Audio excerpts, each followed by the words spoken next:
जय हिंद। आप देख रहे हैं लाइव टाइम्स, आपके साथ में हूं वंदना सरोही। सरकार ने 21 नवंबर को बड़ा फैसला लेते हुए देश में 4 लेबर कोड तुरंत प्रभाव से लागू कर दिए हैं। इन कोड्स के लागू होने के साथ ही 29 पुराने श्रम कानून खत्म हो गए हैं और उनकी जगह अब एकीकृत और सरल ढांचा काम करेगा। सबसे पहले आप ये जानिए कि पहले क्या समस्या थी। दरअसल पुराने जमाने के करीब 40 से ज्यादा लेबर कानून थे और सबके अपने अपने नियम थे, अलग अलग कागजात और बहुत सारा झंझट था। ना एम्प्लॉय को ठीक से समझ में आता था और ना ही एम्प्लॉयर को। और इसी परेशानी को खत्म करने के लिए सरकार ने इन तमाम कानूनों को मिलाकर 4 नए लेबर कोड बनाए हैं। पहला है वेज कोड 2019, दूसरा है इंडस्ट्रियल रिलेशंस कोड 2020, तीसरा है सोशल सिक्योरिटी कोड 2020 और चौथा है occupational safety health and working conditions code 2020। चलिए आप जानते हैं कि नए लेबर सिस्टम से क्या फायदे होंगे। पहला फायदा यह होगा कि वेतन के नियम साफ होंगे। पहले वेज की परिभाषा हर तरह से अलग होती थी, यानी हर जगह पर अलग होती थी। हर संस्थान अपने अपने तरीके से वेतन तय करता था और अब पूरे देश में एक जैसी परिभाषा तय की गई है। इससे जो वेतन होगा उसकी गणना में पारदर्शिता आएगी और पीएफ जैसी कटौतियां भी सही तरीके से हो पाएंगी। पहले कंपनियां अलग अलग तरीके से बेसिक सैलरी तय करती थी। कई बार बेसिक कम रखकर पीएफ से बचने की भी कोशिश की जाती थी। अब नया नियम साफ होगा और सैलरी के 50% के आसपास बेसिक और भत्ते निर्धारित होंगे। पीएफ, बोनस, ग्रेच्युटी जैसे लाभ इसी संरचना से तय होंगे, यानी इसी ढांचे में आएंगे। पूरे देश में वेतन से जुड़े नियम अब एक जैसे होंगे, एक समान होंगे, जिसका फायदा यह होगा कि कर्मचारी का पीएफ बढ़ेगा, भविष्य की बचत मजबूत होगी और सैलरी स्ट्रक्चर भी पारदर्शी होगा, ट्रांसपेरेंट होगा। दूसरा फायदा होगा ओवरटाइम के स्पष्ट नियम होंगे, यानी नए बदलावों के तहत अगर कोई कर्मचारी तय समय से ज्यादा काम करता है तो कंपनी को उसे दोगुना वेतन देना होगा। इसके साथ ही सरकार ने यह भी सुनिश्चित किया है कि कर्मचारियों का वेतन उनको समय पर मिले ताकि महीने के आखिर में किसी को आर्थिक परेशानी ना उठाना पड़े। तीसरा फायदा यह होगा सोशल सिक्योरिटी मिलेगी, यानी पीएफ, ईएसआईसी और ग्रेच्युटी जैसी सुविधाएं अब और ज्यादा व्यापक होंगी। यहां तक कि जो गिग वर्कर्स होते हैं और प्लेटफॉर्म वर्कर्स होते हैं, जैसे कि डिलीवरी एजेंट और ऐप ड्राइवर होते हैं, इन सभी को ये सुविधाएं उपलब्ध होंगी जो पहले इन्हें नहीं मिल रही थी।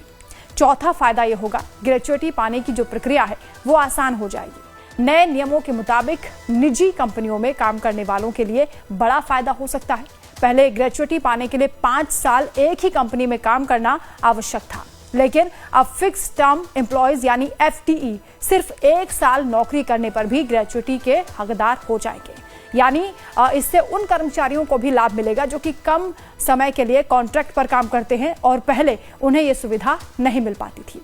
अब बात करेंगे 5वें फायदे की। कंपनियों का काम अब आसान हो जाएगा, यानी एम्प्लॉयज को तो फायदा होगा लेकिन एम्प्लॉयर्स को भी फायदा होगा।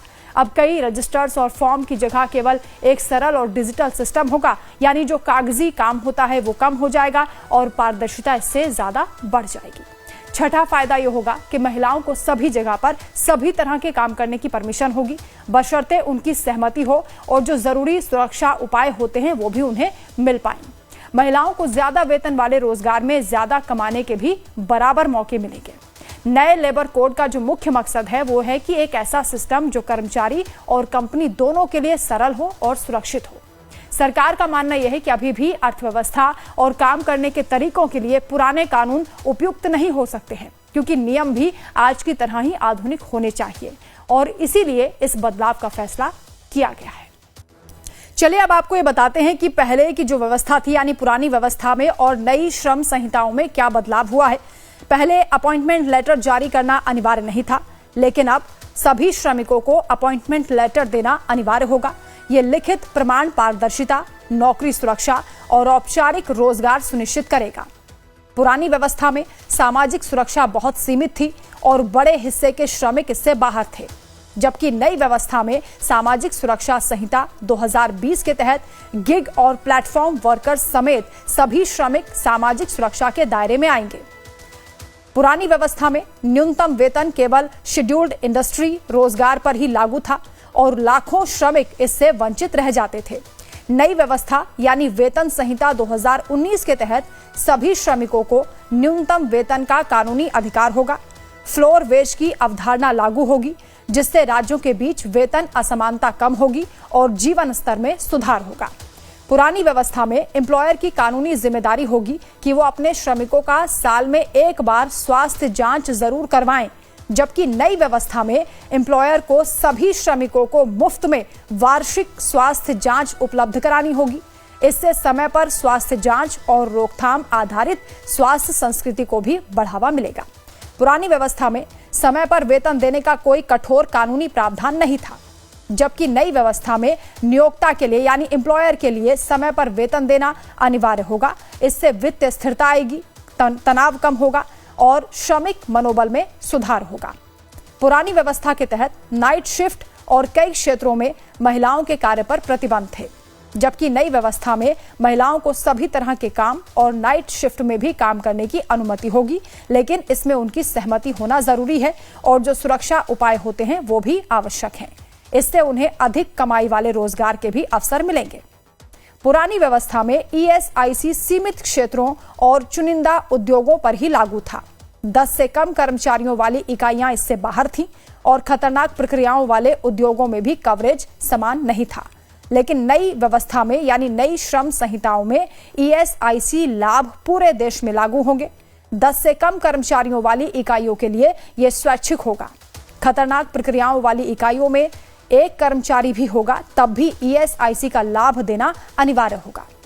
पुरानी व्यवस्था में विभिन्न श्रम कानूनों के तहत कई रजिस्ट्रेशन होते थे, कई लाइसेंस और कई रिटर्न भरने पड़ते थे, यानी लंबा चौड़ा प्रोसेस था। लेकिन अब नई व्यवस्था में सिंगल रजिस्ट्रेशन होगा। पूरे देश में सिंगल लाइसेंस और सिंगल रिटर्न की व्यवस्था होगी। इससे कंप्लायंस का बोझ बहुत हद तक कम हो जाएगा। तो सरकार ने पुराने लेबर कोड को बदलकर नई व्यवस्था शुरू की है, जिससे कि लेबर सिस्टम में सुधार होगा, ट्रांसपेरेंसी आएगी और इससे श्रमिकों को सीधे तौर पर फायदा होगा।